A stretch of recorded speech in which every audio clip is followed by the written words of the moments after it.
кээ бир шакирттер өзүнүн шейхтерине осуят кылыңызчы деп сураганда, шейхтер мындай деп айткан экен: балам, качан сен бир күнөө кылганды кааласаң, анда Алла сени көрбөй турган жерде кыл деген экен. Каерде Алла Таала сени көрбөй турса, ошол жерде кыл деген экен.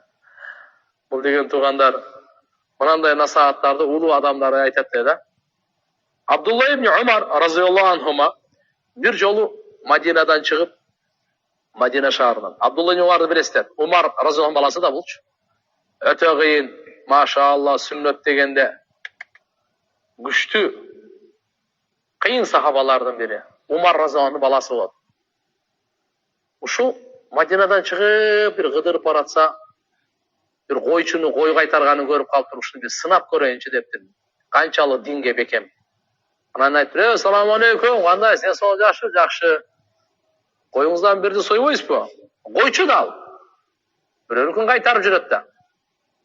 Анан айтыптыр: "Мен сизге каалаган бааны берем, бирөөнү союп бериң мага."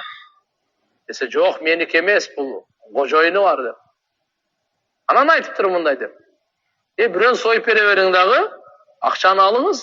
Кожоюн сураса, карышкыр жеп кетти деп коюң."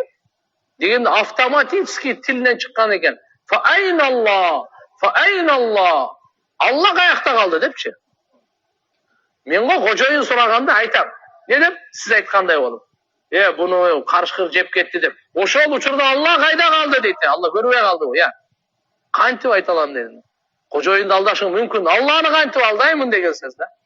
Ошол жерден анан кийин Абдулла ибн Умар разияллаху анхума бул жерден кайтып атканда айткан экен. Айналла, ошо койчунун сөзүн айтыптыр да, Мадинага келинчекте. Фа айналла, Алла кайда калды депчи. Ва тара халан ихам дейт мынаке. Алланы канча жакшы көрөт экен ал адамчы, ошо койчунун иманы автоматически. Бүгүн биз саждада ошол эсте жок да. Алар болсо сурап ошол кой кайтарып жүрүп, мээсинде, жүрөгүндө, рухунда Алла бар эле. Биз сажда кылсак дүнүйө да. Ал о тоодо кой кайтарып жүрүп, ошол жерде Алла Тааланы эстен чыгарган жок. Алла аны тамырларына Алланын кудурет илими сиңип калган эле. Алланын сүйүүсү сиңип калган эле. Ошон үчүн айткан да, мени го ал кожоюнду алдап койушу мүмкүн. На тот момент Алла кайда калды алдап атканымда? Алла жүзүн кантип кантип алдайм, карачы.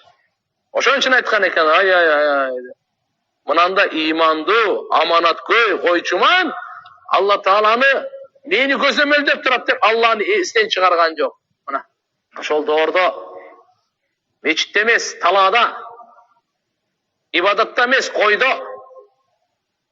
Ошонун түп тамыры менен Алла Тааланын сүйүүсү сиңип кеткен эле. Бүгүн биз мечитте болуп, саждада жараткан Алла субхана ва таала эстей албай, дүнүйөнү эстеп сажда кылган. Кандай бул?